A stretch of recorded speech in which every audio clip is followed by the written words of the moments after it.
explain why. We have ourselves a rock star, superstar of the Democratic Party, and we're looking forward to hearing his insight, what he's been doing. You know, he's been leaving.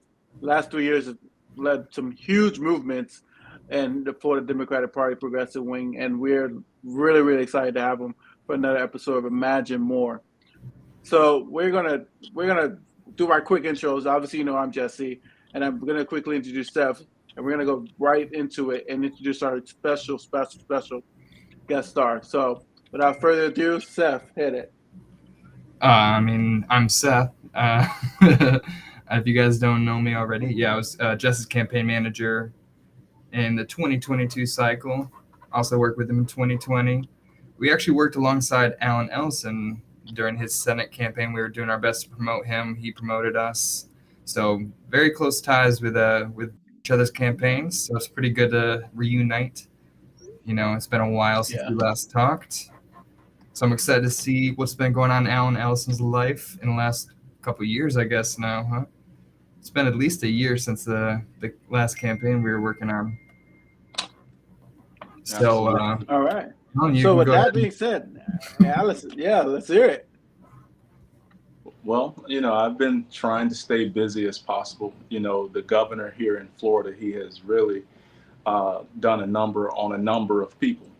And so I've been trying to do my best to combat a lot of that and just stay vocal because I believe that whenever you have those who are working against the progress of all, then you have to have someone who is, making sure that those that are falling by the wayside have a voice. And so whenever I see him go after people, I have to make sure that I am, doing my thing and raising awareness on the issues, educating people.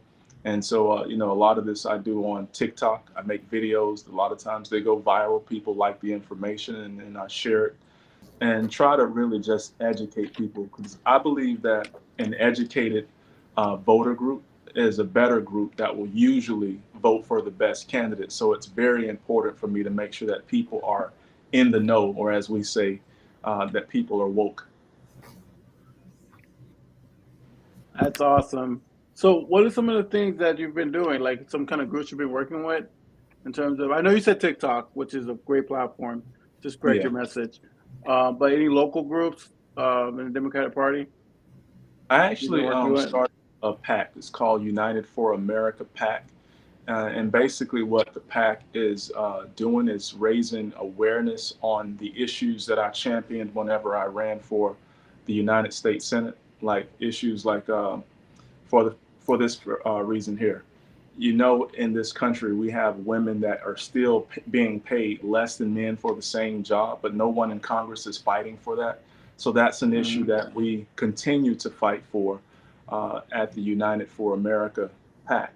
We're still fighting for um, people with disabilities to be able to get access to uh, those disability payments so that they can take care of their families. Because whenever a person becomes disabled, it can happen uh, just by a simple car accident.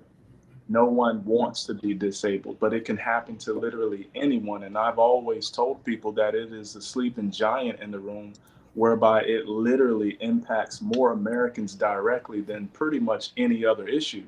But you have so many people who look over that. And the fact of the matter is that the vast majority of people that have been deemed disabled by medical physicians are still without disability benefits. So imagine being disabled, not being able to work, and then your bills are constantly coming due each and every month. It has placed a lot of strain on people, financial burden, stress, which compounds the problem. And we still don't have people in the United States Congress that are fighting for these issues. When it comes to veteran suicide, people that are dying by suicide at the rate of 22 a day still, after all of the talk, after all of the political action, we still have zero action in Congress. And so, whenever you have these issues that exist in our society and no one in leadership is doing anything about it, it becomes our responsibility to continue raising enough awareness with the people, because ultimately members of Congress are moved by the weight of the people. So if we get everybody on board with what we're talking about and mobilizing them to call their congressman or their senator, then we could probably get some things done. But outside of that, I've just been working on building my universal basic income program that is um, partnered up with a wealth management fund, actually several of them, because what we're trying to do is we're trying to move the greatest transfer of wealth from the private sector into the public, bypassing the government, because you just have too many people that just don't believe they can get it done, and so sometimes you just have to move without members of Congress. And so that's what I've been up to, working hard on building my foundation, building my pack, building my businesses so that I can make, impact in the United States and abroad. Awesome. That's interesting you said abroad, because Seth's going to probably dive a little more deeper into this. But for me, Seth told me something very interesting about you, and I didn't know about you personally. And we've had conversations on the phone, and like Seth alluded to earlier, we've worked hand in hand on a lot of different issues when we were both campaigning. But I never knew this about you, which was surprisingly. And Seth essentially said it to me. He was like, "Did you know Ellison is an African prince?" And I was, I was like, "No, I've never heard that." And so, Seth, you let me know, Seth. Introduce Ellison. Yeah, I mean, I didn't know that much either. I found out a couple months ago. Yeah, he's you're the crown prince of, is it the kingdom of Nok, right? Yes. And that's in Yes. Nigeria. Yeah. So Nok Kingdom is the oldest kingdom in West Africa. It's over 5,000 years old. The king there, he actually has been on the throne for over 50 years. King Jonathan Gayet Mayad. He actually, by royal decree, crowned me in 2019. And Hmm. so, during the campaign, some people kind of found out and they were starting to make problems or whatever, asking the question of, where does my loyalties lie? Does it lie in Africa or does it lie in America? And I, my thing is, I'm an American citizen. I was born here in Florida, raised in Florida, um, and I am a true patriot in every sense of the word. But in 2019, I happened to be in Africa on an assignment to speak about agriculture, to talk about hydroponics, aquaponics, um, to reduce food insecurity, and to basically show the people in Knock on how to utilize micronutrients to grow various types of food crops. And whenever I had to go before the king in the palace, it was something like you would see on the Game of Thrones or something like that, where there's literally a king sitting on a throne in a palace, and I'm presenting in front of him and his ministers. And I had to bow down to him before I gave my presentation. And it's something that I had never done before. But yet I was honored to do it, because I was literally bowing down to a king that looked like me, a king that looked like my grandfather. And so while I was down there bowing, I began to feel this humble feeling come over me. And when I arose to speak to him, I just told him, I said, I am so honored to be here standing before you.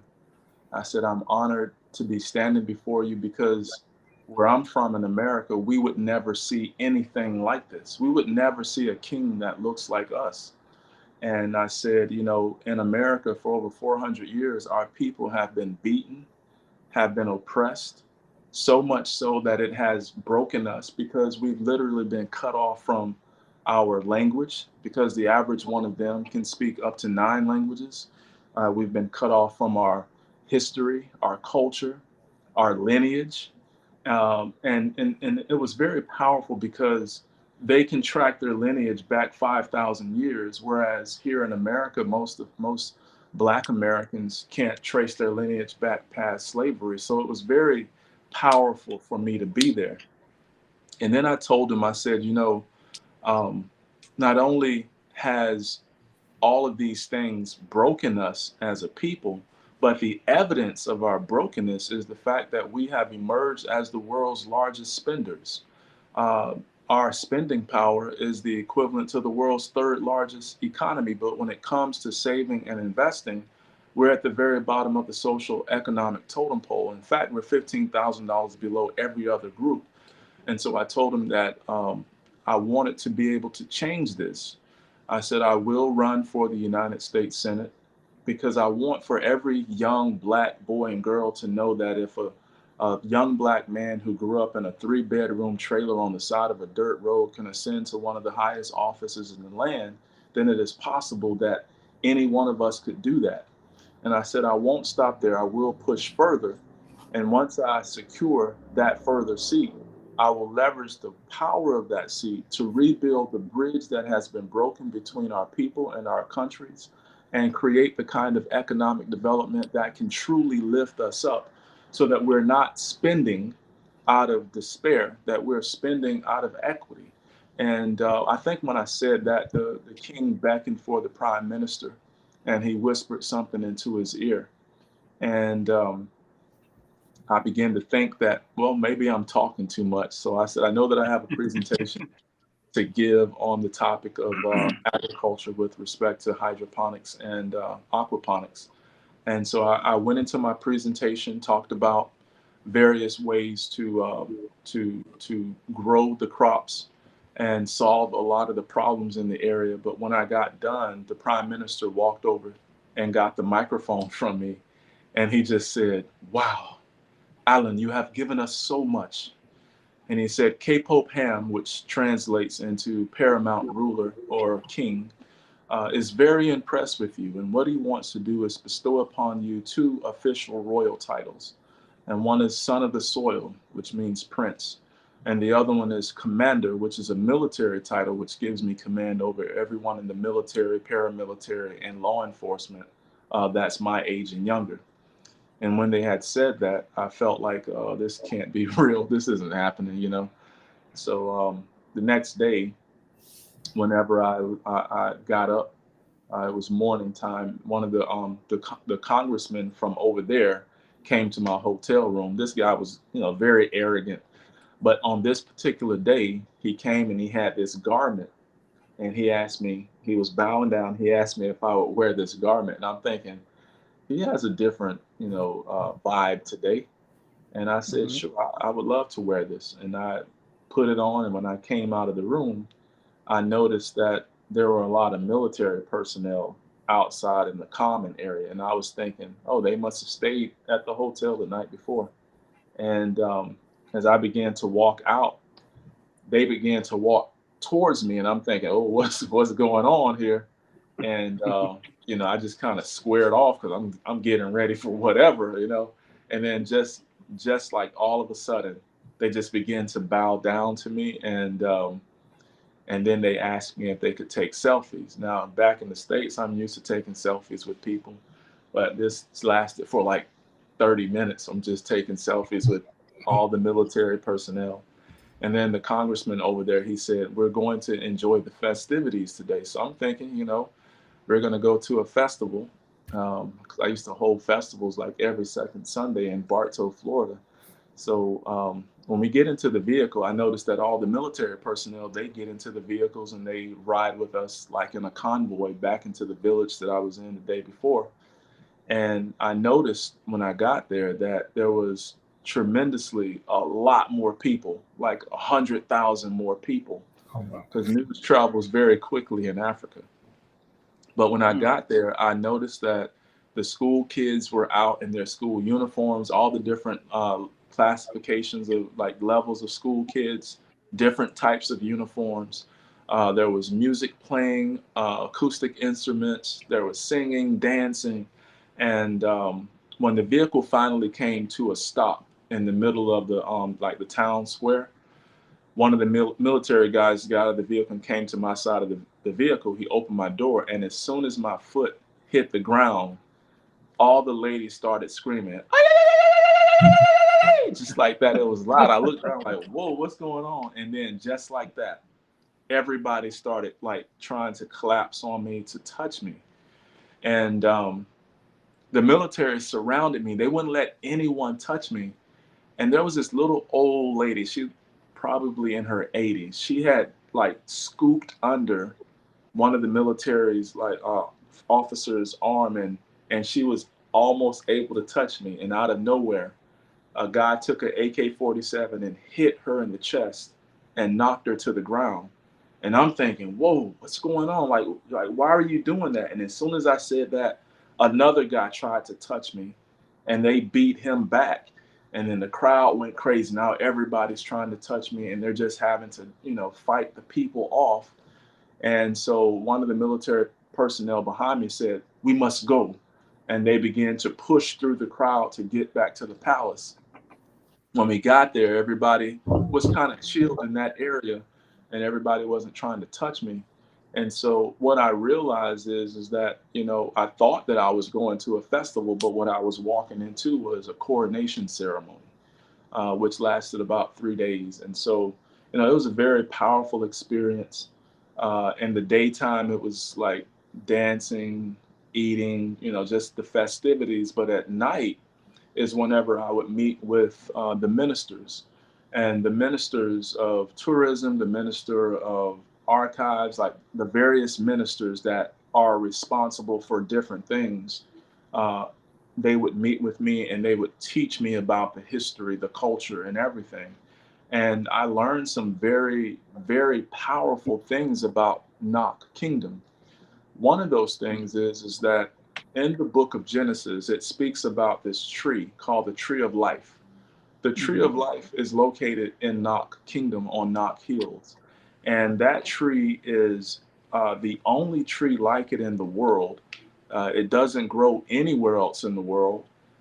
It's been there since the beginning of time. It has healing capabilities. So whenever, how in America we have like red tide and blue-green algae and all these types of things. When that happens in that region, they can take the bark of that tree and they put it in the water, and in 24 hours, whatever is wrong with that water, it will clear up. Monkeys won't climb on that tree. Insects won't crawl on that tree. Birds won't land on that tree. And at night, it glows. It has like its own light energy. It has its own ecosystem. The leaves, they never fall off. When the trees around it go through the seasonal changes, this tree never changes. Water comes out of the leaves, it falls to the ground, the roots suck it back up. And like I said, it has its own ecosystem. It's a very enchanting tree, and they protect that tree. Anyone can't go up to that tree. It sits on a flint rock mountain. So if you were trying to climb that tree, those flint rocks, they cut pretty sharp. Every time they break, they're very sharp. But also another significant thing about Nok Kingdom is that Nok Kingdom was the first culture or civilization in the world to discover iron. They also discovered iron smelting technology, moving the global society from the Stone Age into the Iron Age. So Nok is known for its iron work. And that is historically significant because without the discovery of iron, we wouldn't even have a modernized society, because it literally takes iron to make engines. It takes iron to make planes, buses, trains, railroads, railways, skyscraper buildings. And without that, we wouldn't even have Iron Man. So that's a good one. So yeah, I do a lot of work over in Africa. I have my 501c3. I work with another 501c3 where we take care of about 100 widows over there. We feed about 150,000 people for free. And a lot of this stuff I didn't talk about during the campaign because, it's in a whole other continent. But all of this was going on during the campaign. So whenever people would say, "Oh, well, He doesn't have the experience, and I'm just sitting back, not even trying to argue my experience, because I know my work like my humanitarian work, my diplomatic work, um, policy work, like all of that stuff is like it's no comparison to the people that I'm running against. But I can't bring all of that into the equation. So, a lot of times I would just make the argument that in the United States, the experience argument came up 234 years ago with the framers of the Constitution. And what they said was it's really not about experience. What it really is about is a person having the heart and character and fitness to be able to look out for people other than self. That is the constituents. And so oftentimes I would say, Marco Rubio's been in there for 12 years, and all of that experience, what has that done for you? And people think about it. It's like, well, you're right. And then I would make arguments like in the last two incoming classes of Congress, 60% of those members had zero political or legal or legislative experience coming in, because we have a very diverse society. And Congress should be made up of a diverse body of elected individuals to represent a very diverse society.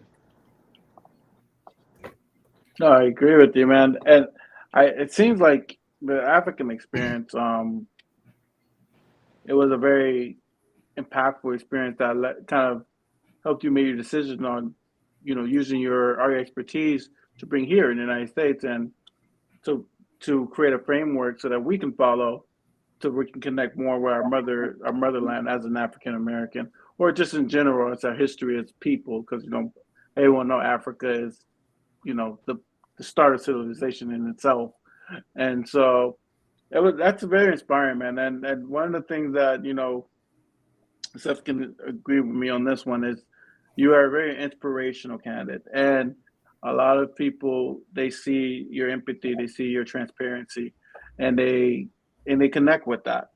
And so we just want you to know that all your programs and everything that you've been doing we want to hear all of them, and we're glad that you mentioned some of them. And I know you couldn't talk about a campaign because it was, there's a little more to that than just screaming out your resume, but Mhm.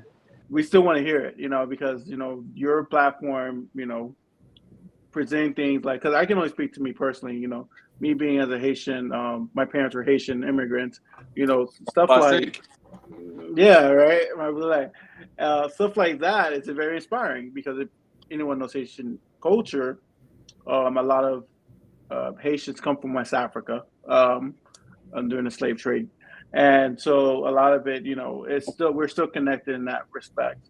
So it's definitely inspiring to hear your stories, and that's great to hear that you were still actively engaging and making a solution, and not only Africa but here in the States. And I know your progressive message with UBI is something you're carrying strong here, and that's something that me and Seth, we still try to champion a public policy uh, initiative for us to get that done. But it seems like you're taking this on your hands, your own 2 feet in your hand. You're like, I'm not gonna wait for the government to do it. I'm doing it now. So tell us more about your UBI program. yeah. So I don't know if you know of uh, President Ferdinand Marcos. Nope. It's familiar. Yeah, so he was the president of the Philippines. Um, Yes, yeah. some people say when he was living, he was the richest man in the world. But you know, his wife was over a um, a couple of very very powerful organizations, trusts, funds, and an energy company, and she basically appointed an individual to head that up, an international banker. That international banker is someone who has garnered a great deal of support from leading family offices around the world. And basically, all of those entities are on the same page about helping humanity, helping to save humanity. And saving humanity simply means making sure that no one is hungry and no one is homeless. That was one of President Ferdinand Marcos's dying wishes. That is something that the organizations that have come together, that I am now a part of as a international custodian of a international bank that houses all of these entities. It's a private, private bank with many leading families. And when I say leading families, I'm talking about leading royal families that have um, a significant amount of natural resources that are used to generate revenue for the purpose of creating a universal basic income globally.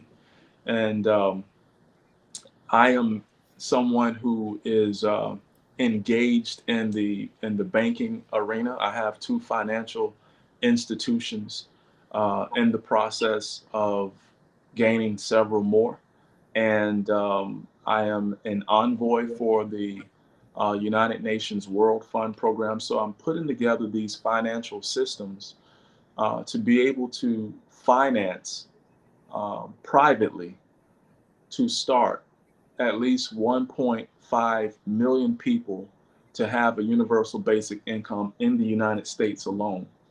Um, that will be about $1,000 a month for the rest of their lives. And what I want to do is that there are certain criteria that I'm going to put into place, and it's simple. You can't have committed a hate crime and be a part of the UBI system.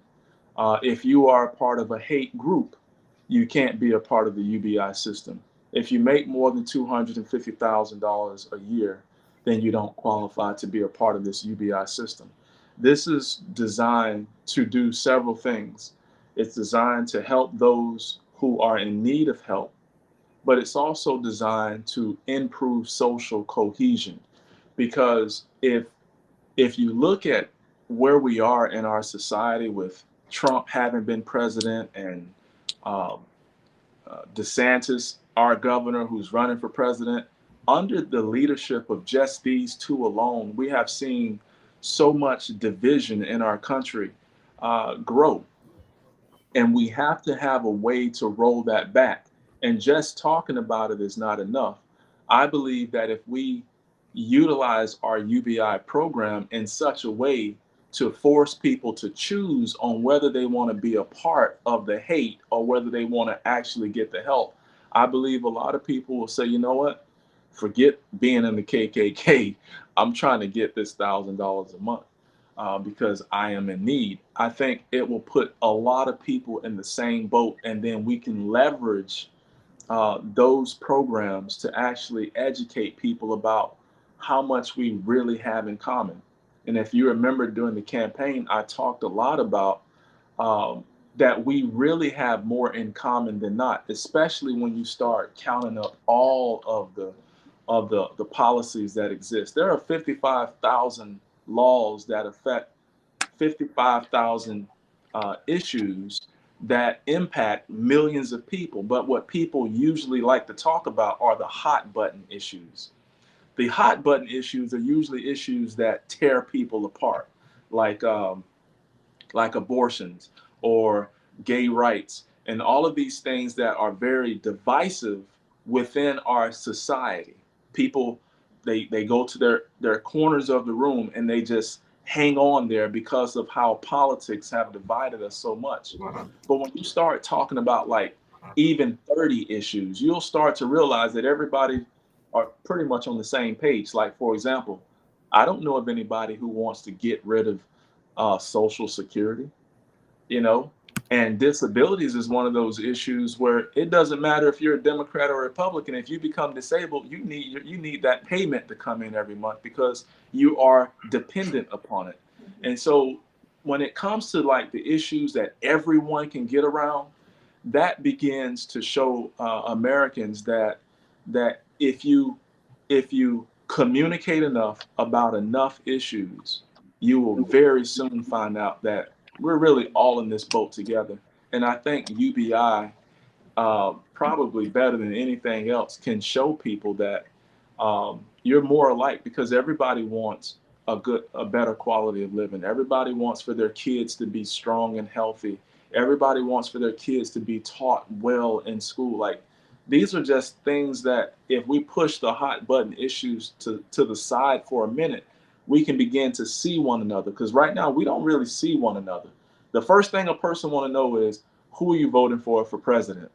As if that is a barometer for everything in life. And we have to Yeah. get beyond, partisan politics. And I think if our leaders were thinking like that and stop utilizing politics to raise money for their campaigns and stop utilizing the divisiveness of our country to win elections and all of these type of things, and realize that that is actually doing more harm than good, then we would be better off. But because I don't have faith in those leaders that they're going to actually do that, then I'm thinking about, well, what can I do in the private sector that can make even more impact without having to go through the bureaucracy, without having to deal with the headache and the divisiveness that we see in our Congress. And what I realize is that um, if you care enough, and if you are studious enough, and you have enough energy, you can make a lot of things happen. I mean, think about our campaign, for example. I wanted to prove to people that even as a candidate, we can make impact.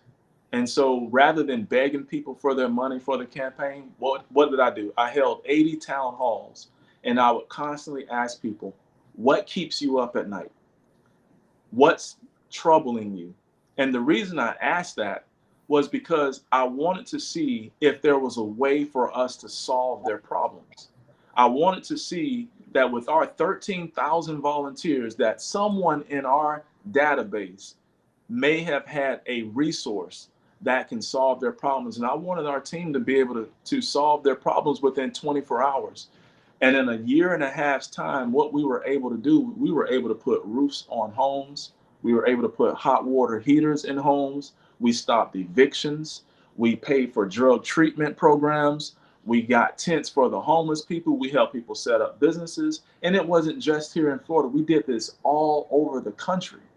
And so what I was basically trying to prove is that when you are in Congress and you have a staff of 18 members and you're getting paid $175,000 a year and you have the federal government behind you, what's your excuse whenever people call looking for help and they get a no phone call returned back?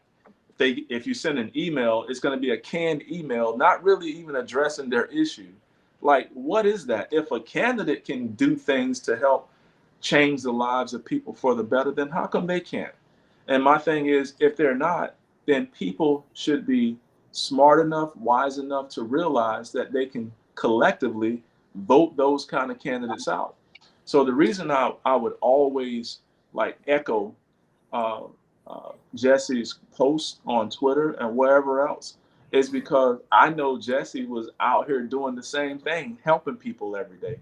I know that any candidate that I promoted was the type of candidate that was proving their worth to be in Congress, but they were doing it every day. Some people run for Congress because they want the fame. Some people run for Congress because they want the perks that come along with it.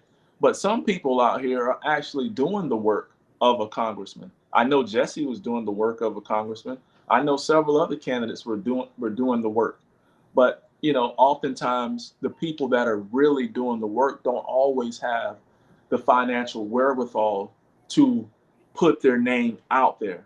So this is why I've like turned to back to business. I've turned to the financial arena because if I decide to do this again, I don't plan on doing this and begging for money. I plan on having enough of it where I can finance not only my campaign, but any campaign that I see that is worthy of helping. And I think that's a better way to be because at the end of the day, money really shouldn't be in politics, but the people who usually win are the ones that have the most money, but they're also usually the ones that that are not going to do anything for anybody else. They want you to spend all of this time on the phones calling, begging, begging, begging. And then the party, you know, I've been the Democratic nominee twice. I never had any help from the party. We were reaching 10 million people every month, and I didn't spend a single dime on advertising. And so it was based on, one, listening to the people. It was based on motivating the people, inspiring the people, and educating the people on how to amplify our message. The other thing is that we have to just always make sure that every one of us can have a bigger voice if we are in the knowledge of how to amplify that. So I tell people, look, go out, start a blog, start a Medium account, start a daily cost account, because whatever you say to an individual, you can write that and publish it and reach even more people. And so that's what a lot of people on our team were doing. They were amplifying, they were becoming editors, they were becoming publishers. And so this is what we have to do now, because if you look around, you know, our leaders are not that inspiring. And on the other side, they are so entertaining that people are falling for them simply because they're entertaining. And it's a sad situation because, you know, we've been down that road before where people are so entertaining, but they don't have the best interests of the people in mind, but they get in office, like Donald Trump, for example. And if he hears this, he'll probably say something like, "Oh, Ellen, I resent this very much, folks. And if you don't stop, I'm going to lock you up right along with the crooked Hillary." You know, he'll probably say some dumb stuff like that, and it sounds funny to people. And then they're like, "Yeah, I've heard him." They're like, "He's really funny." And I'm like, that's not enough for you to vote for him. But people will go out and vote for him because he's entertaining. And then on our side, you know, we're not that great when it comes to getting our message out. We're not that great when it comes to branding and marketing. In fact, the other side is better than us at it. They go out and brand us, and people are just believing. Like they say, "Oh, they're a bunch of socialists," and people just believe it because there is no counter. You know, that's branding and marketing, something I'm very good at. It's what I used to do before I got into politics. But you know, it's a lot that I've noticed, a lot that I see going on, and I don't really see it changing very much. And we have to do something about it. So Seth, are you up next? Are you running next? Yeah, I'm very interested in what you're saying. No, the thing that inspired me both about both of your candidacies is how you guys were not hyper fixated on, you know, raising finances. All the people we were running against were on the phones 10 hours a day calling rich donors, while you guys were out talking to the real people, real constituents. Like Jesse, the first time he ran, we raised $20,000. He spent 10 of it just to get on the ballot, and he had more votes than he had dollars he spent on advertising. We spent 10,000 on advertising. He got almost 15,000 votes.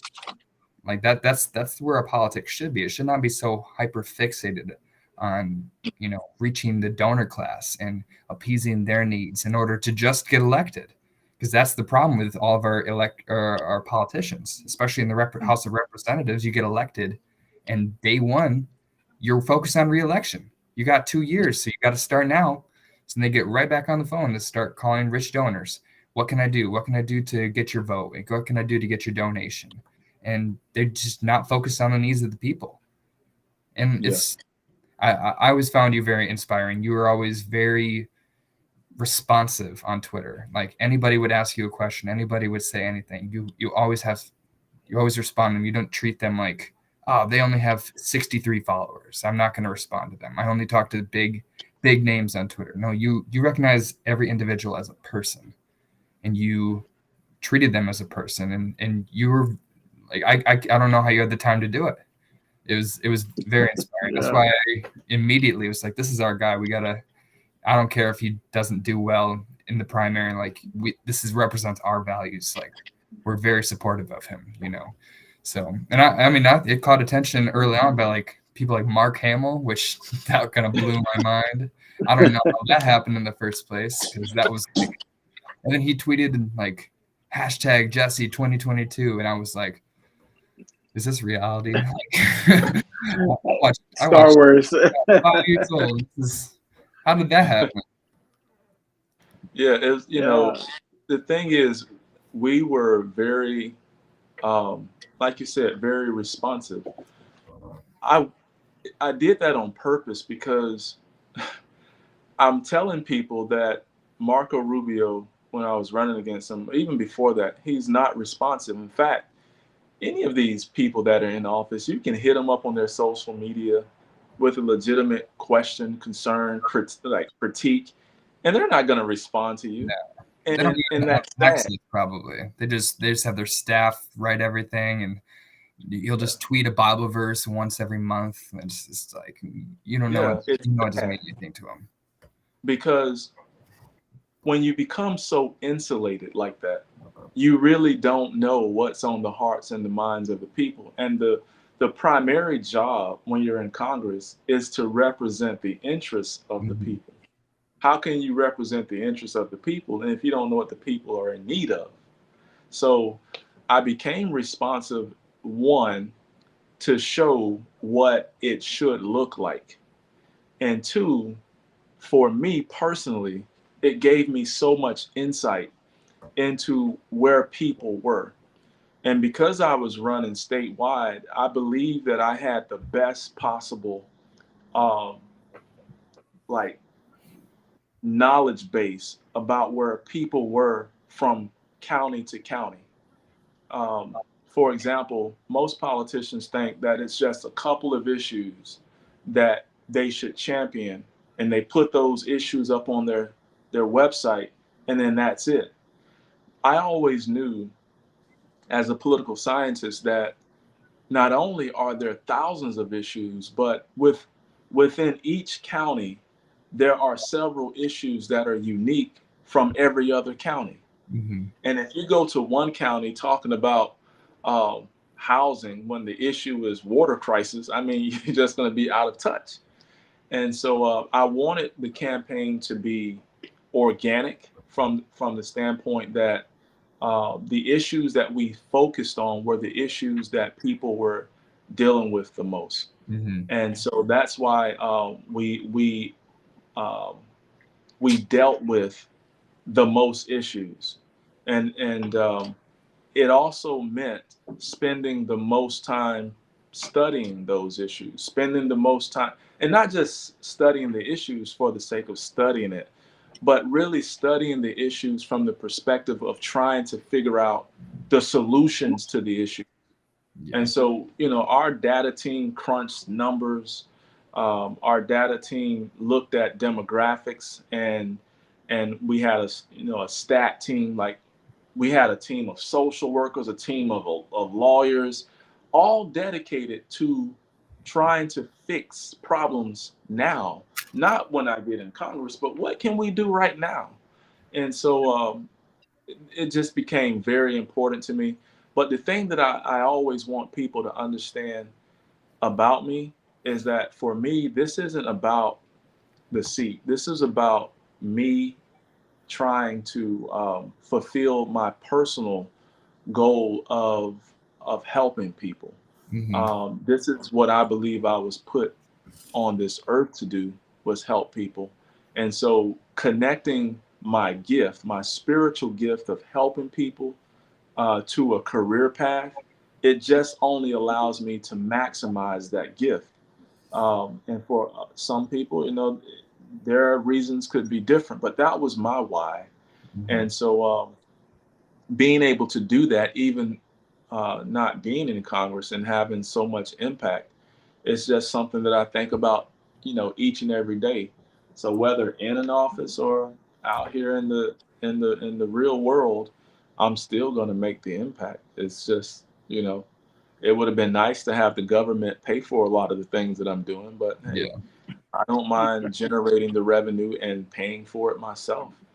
Um, which is, you know, one of the reasons why I'm over in Africa doing what I'm doing, because Africa produces 60% of the natural resources that the rest of the world uses. And I have the opportunity to be able to um, not only be crown prince, but probably by November I could be king in 3 countries with access to natural resources that will catapult me to be able to pay for a universal basic income in those countries as well as America if I choose.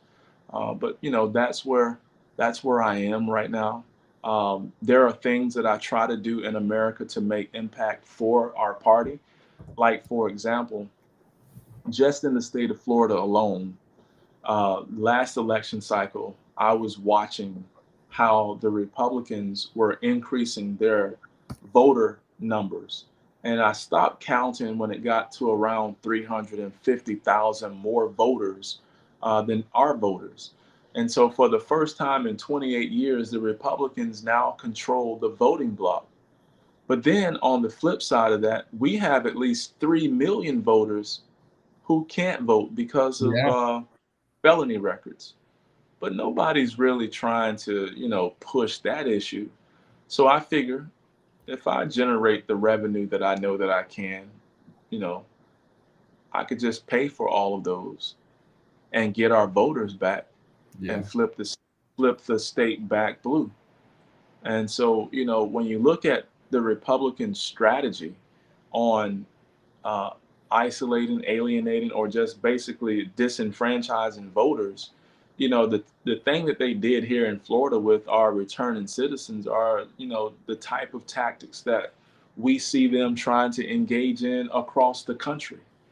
Um, but the other thing is we have a very large demographic of voters who have apathy, who don't feel like their vote is going to matter anyways. And our leaders have a lot to do with that. We have a lot of wins on the Party, but we don't articulate those wins. The people don't even know who's bringing the benefit. Remember during the pandemic when we got the Heroes Act passed, Inflation the reduction. CARES Act, we got all of that stimulus money. Do you know a lot of Republicans who voted against it took credit for it, and the people actually believe that it was Donald Trump responsible for it? It's like, how do we as a party not let the people know that the reason they were able to get through those tough months was because of our policy, not because the president signed a check, you know? So we have a lot of work to do. Mm-hmm. And like I said, I just don't have that much faith in leadership that they are going to get this stuff done. So, I just have to do what I'm capable of doing so that I can do my part. I consider myself to be a leader. I've never been a follower. So if I can go out here and make these things happen, then I will, and I won't worry about what leadership say, that I can and can't do. I'm just going to do what I know to do because I know that I've looked at this probably deeper than most people. I went to school for it. I study this. I stay up at night thinking about it when everyone else is asleep, and all I do is think about. Oh. And if Yeah. anybody is Well, inspired to want to, do it with me, I'm definitely welcome and happy and hope that you come on board so that we can do this together. well, Alan broke up for a second there, so we got kind of like your last part, but then before that that Yeah, kind of there's cut like off. 10 seconds you cut out, but it's all 10 good. seconds, yeah. But yeah, we are in summation. Essentially, is you're never gonna put down. He just switched his camera. So okay, well, we're having a little technical difficulties, but Yeah, hey, it's natural. It's very natural. So that's one good thing about being a live show. It's very organic, yeah, and very it being authentic. organic, it's very authentic, and it's a late night show. So you guys know, or the people who drink during our podcast, you know why. We have these moments, but what I essentially want to talk about the summation of what Alan was saying. Essentially, he is right. We have to take the individual needs to take control of their country because the elected people right now are currently in place. They're bought. They're corporate puppets. That's all they Mm-hmm. are. They're just telling you what they got paid to tell you, feeding you whatever you want to feed you. Candidates like Alan Ellison take the time, and I only speak this because I was a candidate like that too.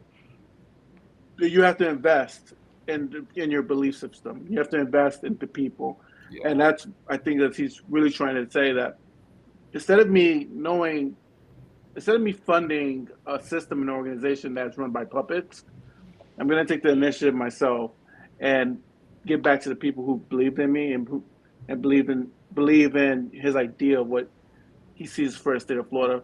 And I hope, honestly, Oh, and we I lost. hope, yeah, okay, and I hope honestly that Alan continues to run and continue has to support from individuals like us to help because it's not he has the power to do it by himself. God's given him the ability to do that, but we all know that we when we come together, it's a lot stronger voice and a lot stronger message, and we definitely want to help him achieve the dream that he set forth for that he believes for the state. Um, I know we have a lot of technical issues, so I'm kind of filling it in. Are we got Alan? All right, great. We're all good. All right, so we got like 9 more minutes left. So some current events. I was thinking, what if have you? I know you've been really work focused hard on your initiatives and your different organizations and your different outreach programs. But have you chimed in a little bit as to the current state of the Republican race of the Republican primary? Or the state of Trump's indictments, like, is that gonna Yeah, follow through, or is it gonna end up before. being Trump as the nominee, or there's a few states that are trying to take him off the ballot entirely? Like, what's your opinion on Yeah, that? When he first ran, a lot of the things that he was doing, I felt like would have taken the average politician completely out of the running, right? yeah, Now, I mean, he just took off and ultimately won. I remember that guy when he was in that camper. He was like, "Oh yeah, when you're famous, you can just grab them." And the guy, yeah. I remember that. Yeah, the Billy guy Bush. lost his job for just listening. yeah, He's actually like Became the president. he's like a cousin of the Bush family. I don't know if you Yeah, guys knew that. Billy and Bush, now the guy that was in that video with him. now yeah. he's been indicted 4 times, been twice impeached, and he's still raising more money than all of the candidates. Yeah, So it doesn't look like it's going to take him out of the running. It looks like a repeat of what yeah, was going on the first time he ran. I mean, just think about any other candidate getting indicted. They would be out of the running. It'll be And he's done. still raising more money than all the other candidates. Yeah, I honestly, this is going to be the most depressing election cycle I think we've had in a long time in America. You know, and it's like I'm trying to convince my families, my mother-in-laws. They all, they tend to be a little more Republicans than Cuban, but but they vote Democratic because of me.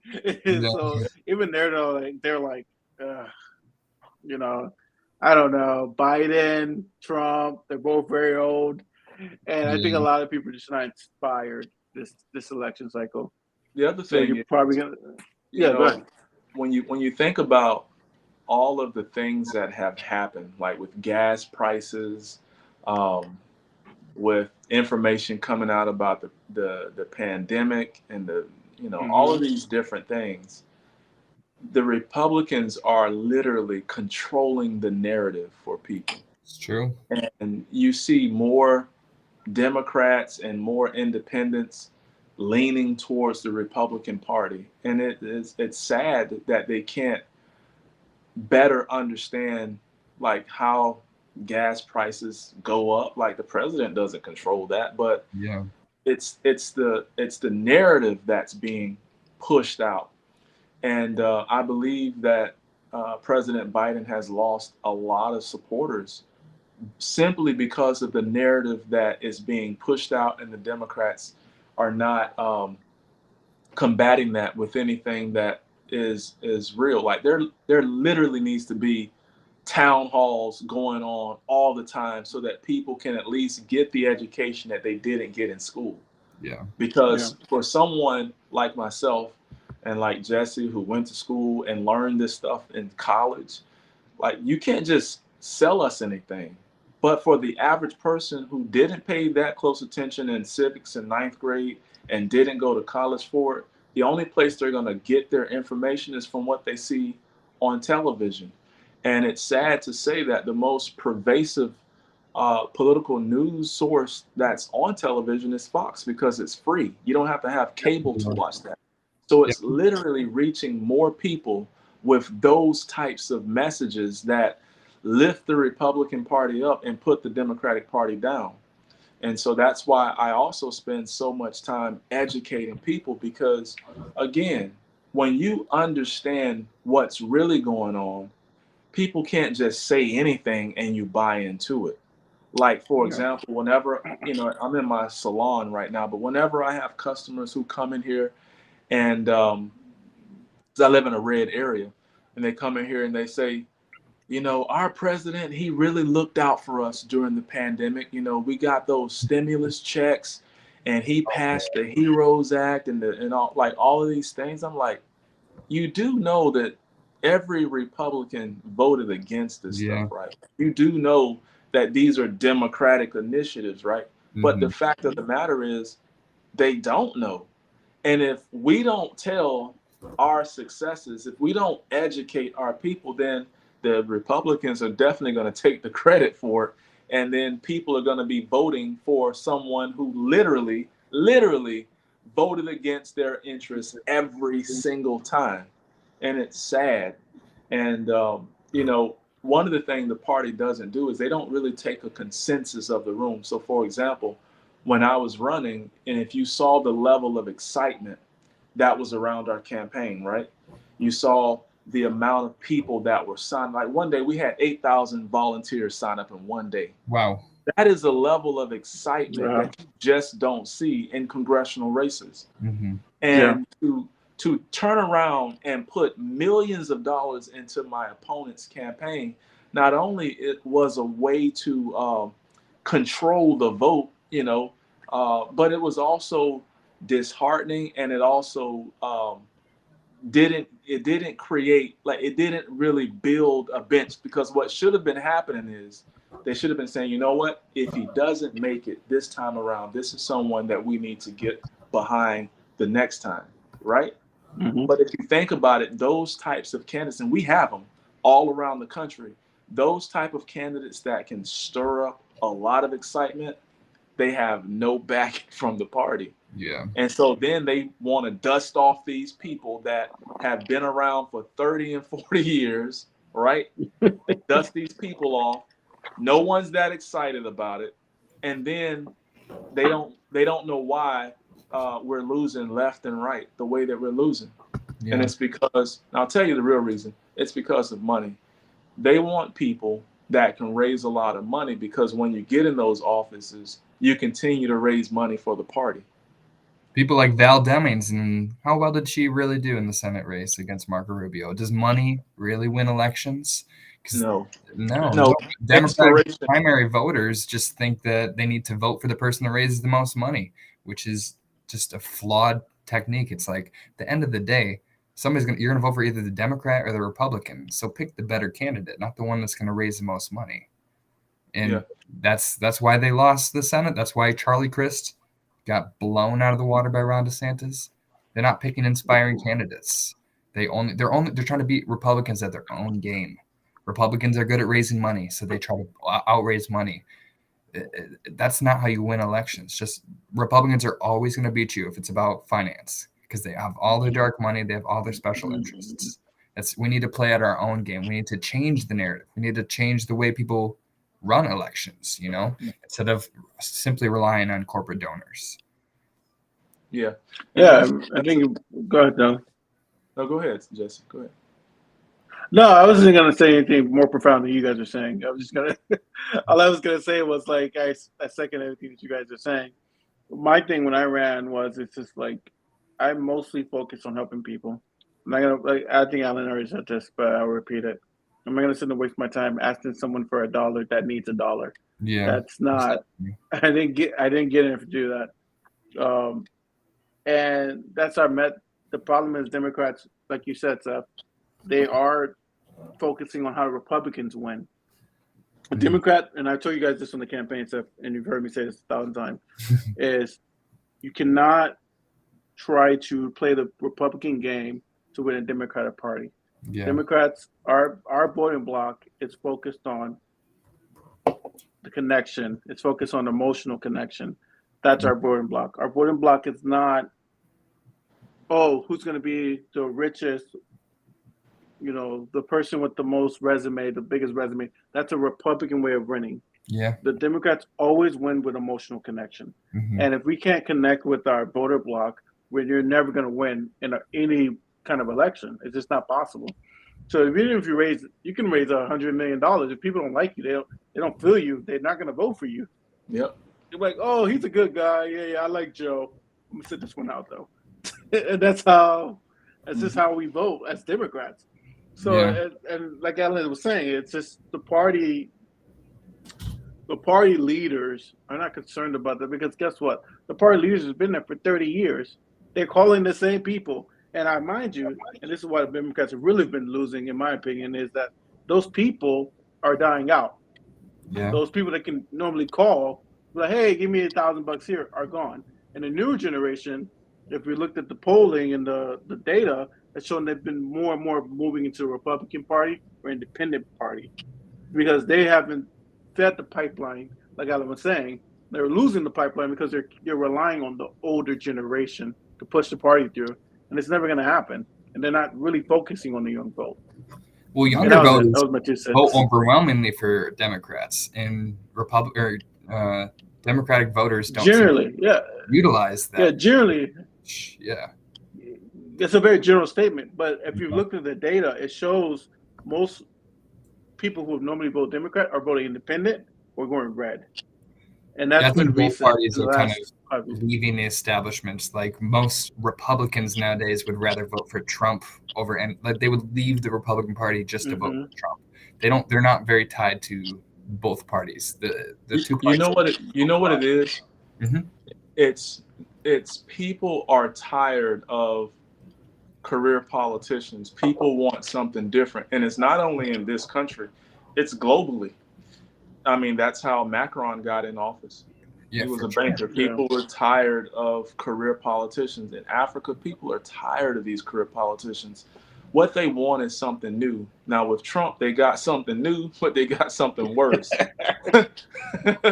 But it's the sentiment that career politicians are going to look out for self, and they're not going to look out for the people. And the people have apathy in voting for politicians because of that reason. So that's why it is. That's why the party should really take a new look at where the people are. Because if they see a new face, take like John Ossoff or Reverend Warnock, these guys really got in because they're not career politicians. They connect, they look good, and they're not career politicians. Yeah, think it's about a connection how game. People went in first time around. Trump, when he went in first time around. Macron, Canadian president, prime minister. Like these people, globally, people are tired of these politicians. Yeah. Yeah. I think it's always go ahead. No, I was just saying, it's always going to come down to connection in Democratic primary. Mm-hmm. The problem is, for people to understand, a primary race, you're really limited to people who are in the donor and elite class. Yeah. So that's another rub that a lot of people that were running in the primary can't even get out the shooting gates, because you have to spend so much time kissing up to the people that have been there for 20, 30 years. You have to tell them, like, hey, yes, I'm here for you. I'm here for you. I'm here for you. By the time you get out of a primary, you've made so many promises to people, the elites, that you don't even have an opportunity to really talk about the things that really address the middle class issues, because you're still focusing on the elite class. And people who have the courage to say, look, I'm not doing that. I'm going the middle class route. I'm not taking the time to speak to you about your $1 million yacht program or whatever kind of boating program you got. They get offended by that, and they want to Well, let me go to someone like, I'm not saying this about Demons, but it's just an example. Let me go to Val Demings because I know she knows someone that could take care of my interest, so I'm going to give her money in that respect. And it's like, yeah, but that's not the interest of the people. No one cares about your yacht. They care about eating at night. They care about their Walmart stores being stored full of ramen noodles at the very least, so they can buy something to eat at night. And that's what people care about. And right now, that's the problem with the Democratic Party. It's like you have an elite class still there, and let's just talk about it. A lot of the Democrats are still Dixie Democrats, and we're not going to go there for today. But let's just be honest. There's a lot of Dixie Democrats still in the Democratic Party, and a lot of them you have to appease a lot of them, and appeasing them requires you to forget about why you even got in the first place. And so I'm with Alan. I'm not going to run again until I got the money to be like, look, you know what? I'm just going to do it my way, and no one can tell me anything because I'm the one paying for it. And that's the way you got to go about it. If you're going to do it the way that Alan envisions, and I envision, it's the only way you can do it. But if you're trying to do it any other way, where you're trying to be your own man and speak your own voice, you can't do it the traditional Democratic way. It's just almost impossible. In any party, I mean, you can't talk about change and be about change if you're going about it the same way as everybody else. If you're getting the same money, like for example, if you're getting that Blue Cross and Blue Shield money, then you're not going to be able to implement universal basic income because now you're beholden to them. If you're talking about prison reform and criminal justice reform, and you're taking money from the prison system, like all these people, like, yeah, it's great money. It helps your campaign coffers look great, but you're not going to be able to do anything about that. And that's the problem that people need to understand. And so when people are asking for grassroots donations and dollars and stuff, it's because you are literally trying to compete against someone who doesn't mind taking big pack money, and it's sad that people don't understand it. Like, well, I'm not gonna support you because you took this particular money. And then the question is, well, what did you contribute? Did you contribute enough where I didn't have to take that? Remember, I think it was Cameron who asked Marco Rubio, if we're able to raise an equal amount of money that you're taking from the NRA, would you stop taking money from the NRA? And he bombed that question. He said, I will take money from anybody that supports my agenda. First of all, your agenda should be the people's agenda. That's number one. But the reason he bombed that question is because people who know realize that he literally put an organization over people. Yeah. And if the people begin to understand that whatever politician is supporting them, then they should support that politician, because most politicians are supporting the corporations by taking their money, and then they go out and they push policy that benefits the corporation, which oftentimes put the people at a disadvantage. So it's like, how do we get the people to understand that this is how the game is played? And I tell people all the time, if you really want to know if a politician is going to benefit the issues that you care about, look on the flip side of your issues and see if they're getting money from those organizations. If they're getting money from those organizations that are on the flip side of the issue, then they're probably not going to benefit you. So they're not. And you can go to fec.gov and get that information for free. Yeah, super wealthy politicians and rich people have completely different material interests from the working class people. That's why whenever you see nothing passing in Congress, it's because those politicians have to promise to the rich people, hey, I'm not a Republican, so you should donate to me, but I'm not gonna push anything that's gonna cost you a dime more in taxes. So when people are dying on the streets because they can't afford healthcare, it's because the politicians aren't brave enough or bold enough to push for policies that would raise taxes for the few people who fund their campaigns, who actually have the very few people who would actually be harmed by, not even harmed, but who would be affected by slight increases in taxes. If the people ultimately want a politician that's going to offer something to them, people are just sick of people who are just, I'm not a Republican, okay? People are campaigning on fear. I'm at least I'm not a Republican. I'm not going to offer you anything. But I'm not going to take away your life. I'm not going to take away your liberties. I'm just going to keep everything the same. So the systems have fundamentally not changed in the last 60 years. It's just been the same status quo. Nothing is changing either way. We got a filibuster where you need 60% to pass any sort of legislation in the Senate. Right now, we're a stagnant society, and it all comes down to who funds the campaigns. And if you guys can fund your own campaigns, like that separates you from the corporate Democrats who are running this country. And that's really, I think. Well, we've gone over our hour mark, and I'm gonna let Alan have the last words. And when you say his last words, I want you to keep in mind all your organizations and any websites that they possibly our fans can go on to donate. Because you are a private entity, but at the same time, it still takes people to make these changes. And so, with that being said, I'll let you have the final word. Well, I just want to say thank you both for all of the hard work that you do whenever you do these shows and educate people, because it's tedious, but it's necessary. So thank you both for doing this work and having me on the show.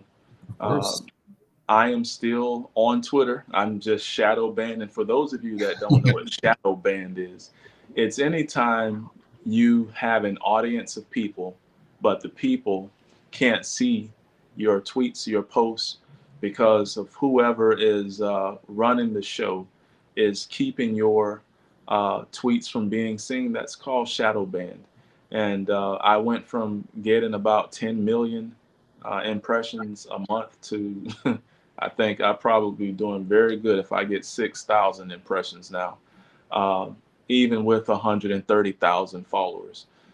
I've lost maybe 25,000 followers since the takeover. And so I spend a lot of time on TikTok because they don't have those types of restrictions. And of course, Republicans are always trying to snatch it down. But you can follow me on TikTok at Alan Ellison for Florida.